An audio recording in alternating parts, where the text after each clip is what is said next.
In a lawsuit that claimed the Buffalo Fire Department discriminated against African Americans.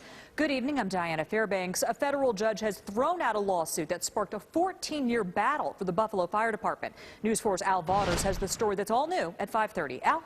Well, Diana, the decision was the latest by U.S. District Judge John Curtin, who's been, because of discrimination complaints, overseeing hiring and promotions in Buffalo's fire and police departments for almost 40 years.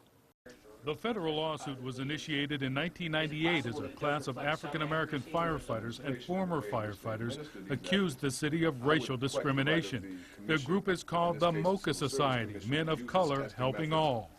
MOCHA's 14-year-old lawsuit had two central issues. The first, black firefighters felt they were being passed over for promotions, and the second, drug testing, which the group claimed harmed black firefighters more than whites. Many of the firefighters who tested positive were fired.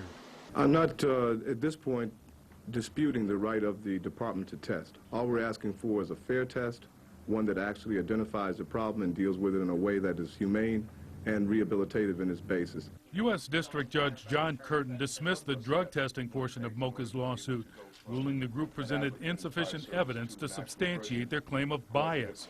MOCHA's attorney Harvey Sanders told us they're disappointed by Judge Curtin's decision. We think that there's evidence of discrimination in the manner in which the drug testing policy was administered, and we think that the court failed to address that evidence in the decision. Judge Curtin has already dismissed the promotions lawsuit, and the black firefighters have appealed that. Ironically, white firefighters have been awarded $2 million in state court, accusing the city of denying their promotions along racial lines. And we believe at the end of the day the city will prevail in these lawsuits and will create an environment where all of our firefighters know that they're valued, that their service is respected, and that they're very much needed for the protection and safety of the residents of this community. Attorney Harvey Sanders told us MOCHA Society members are still mulling over Judge Curtin's latest decision. They have 30 days to appeal. Judge Curtin's oversight of the fire department was brought about by a lawsuit filed by the U.S. Justice Department. Al Vaughters, News 4 at 5:30.